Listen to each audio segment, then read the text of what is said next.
I can't get past the gaff, stupid, not over his brief comment that Albanese said at the start. He does look like someone that you could talk to in a pub. He's collegiate. He looks like a team player. He was a bit all over the shop like a mad woman's custard on the first day. There's a heavy hesitation factor about Anthony Albanese. If you believe the polls heading into the federal election, come May 21, the Labor leader Anthony Albanese will be Australia's next Prime Minister.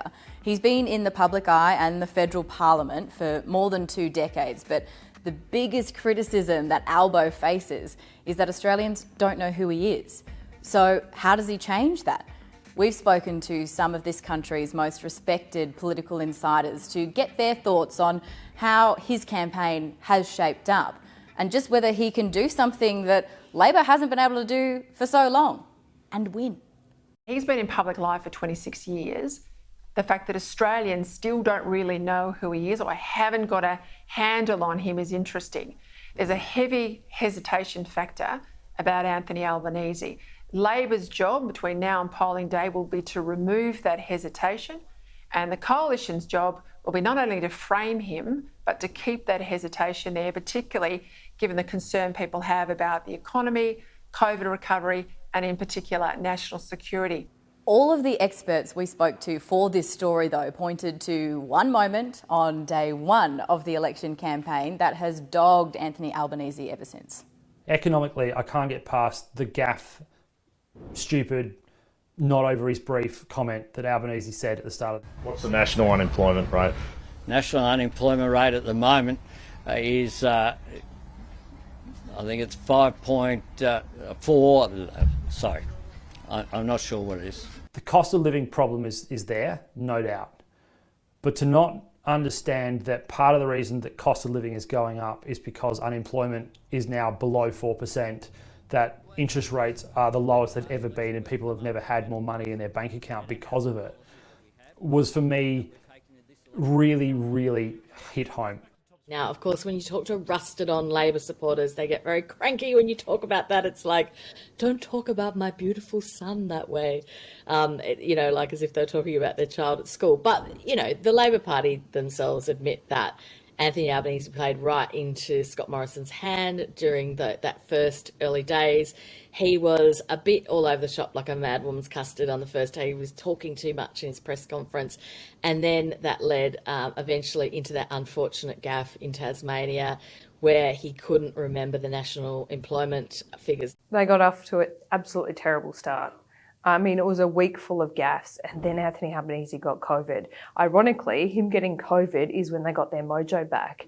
But again, for Anthony Albanese as a leader, that might not have been as good. I was so surprised, actually. Labor have had 3 years to get their stuff together. After Bill Shorten's loss, there was a lot of soul searching. I think they were confronted by what happened there and they learned those lessons. They appeared to understand the lessons of the last election. So yeah, sure, they're running small target, they're doing all of that. And then you got day one of the campaign and you can't answer these basic questions about the economy. So that was, for Labor was so deflated in that first week. The most rusted on Labor staffers, who think Anthony Albanese is God and the Labor Party is their life, they were down in the dumps. Despite being in Parliament for decades, Anthony Albanese hasn't ever led a national campaign. And it's this area that his rival, Scott Morrison, has really run rings around him. The Labor leader, Anthony Albanese, has completely got his training wheels on in this regard. Doesn't mean that he wouldn't run a good government or be a good Prime Minister, but he's not very good at campaigning. And he also, I think, has been done a bit of a disservice by the media, Anthony Albanese. He hasn't been put under enough sustained pressure. And so this is a shock to him. It's like getting a hairdryer in the face, and suddenly, oh my God, all these people are asking these questions.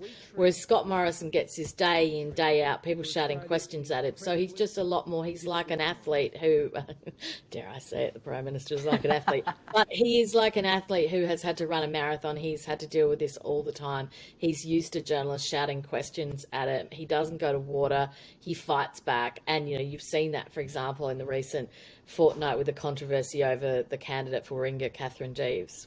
While Albo may not get through every press conference unscathed, he does have other strings to his bow that may prove to be pretty effective as a Prime Minister if he's successful come election day. In terms of Anthony Albanese's strengths, I think it comes down to his team a lot. He does look like someone that you could talk to in a pub. He's collegiate. He looks like a team player. So he has strengths in all of that. He is basically someone who's been around for a long time. Now, if they were going to go in, for example, to a minority Labor government, that's not what the Labor Party want, of course. He's got a lot of experience with dealing with Parliament and dealing with independents. I mean, he was absolutely crucial to Julia Gillard being very effective, believe it or not, in getting a lot of legislation through, despite the fact that they didn't control the numbers on the floor of the Parliament. So, you know, I think that it's experience, right? I would say this election isn't about electing Anthony Albanese if he gets there. This is about voting out Scott Morrison. So this isn't about some saviour status in Anthony Albanese and he's the best thing since sliced bread, he's the leader that we need. He's just maybe the hold your nose alternative, because there is a bit of the it's time factor with Scott Morrison and Liberals. The coalition have been in power for almost a decade. And there's that one line we haven't heard from a while from Anthony Albanese that, they want another decade. Do they really deserve that? I think that might be working as well. So a bit of the it's time factor. So it turns out that the Labor leader's biggest election asset may be Scott Morrison. With that in mind, it's over to you, the voter, to make up your opinion and the final verdict on Anthony Albanese as a leader.